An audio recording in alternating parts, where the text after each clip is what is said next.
Here's an idea that I don't know why more concrete stair builders don't use. However, I think I know why, and that's because figuring out the stair stringers and cutting them might be a little difficult. However, for someone like me, if I was going to build a set of concrete stairs like this is the method I would use. And the main reason for using it is the fact that it seems like it would be a lot faster. And now would be a good time to point out that I am not going to provide you with information on how to cut the stair stringers because I have plenty of information at the website for that. And the whole purpose of this video is just to throw this idea out.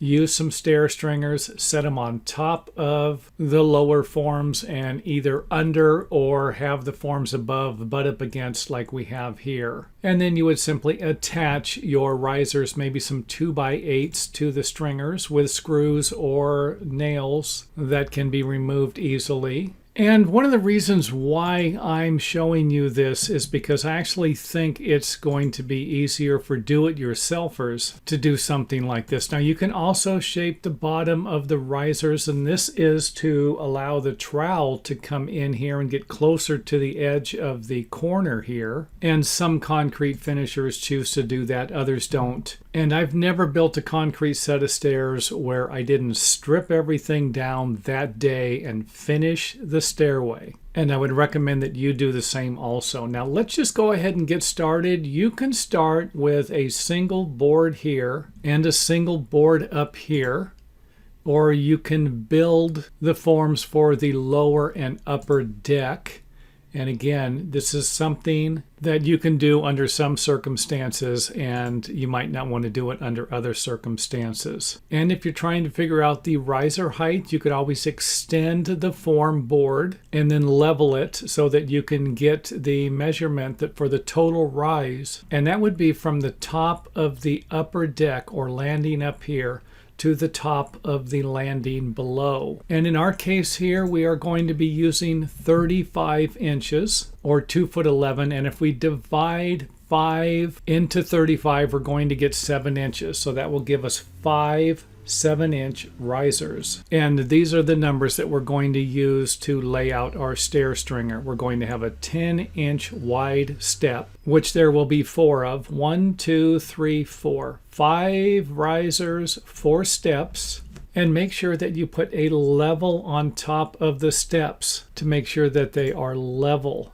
That is going to be the most important part of building any stairway. And again, after you cut the stringer, you just simply set it on top of your form board. And then you can add stakes or braces on the other side, along with attaching it to the upper form board.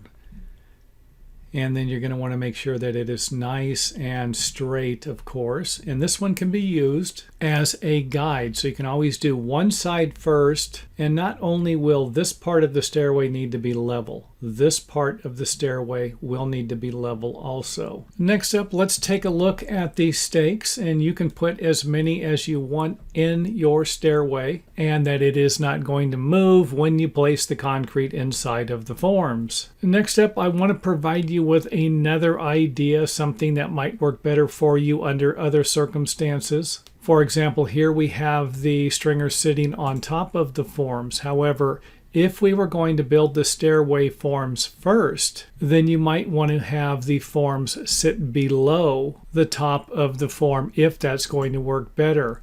Another idea at the top will be to have the stringers underneath the form board. And then, of course, you could always notch around it. So just wanted to throw out a couple of more options if these will work better for you. Now, if you're new to cutting stair stringers, then I think you're going to be better off by having them sit on top of the forms. And then at the top, you could always have it coming straight down here. However, as always, I will have to leave that up to you because a lot of this, as I already mentioned, is going to depend upon what type of situation you're dealing with and construction practices you're going to be using. And as always, if there was any part of this video that was confusing, make sure that you let us know. Ask your questions, leave them in the comment area. And don't forget to hit the thumbs up button if you enjoyed the video.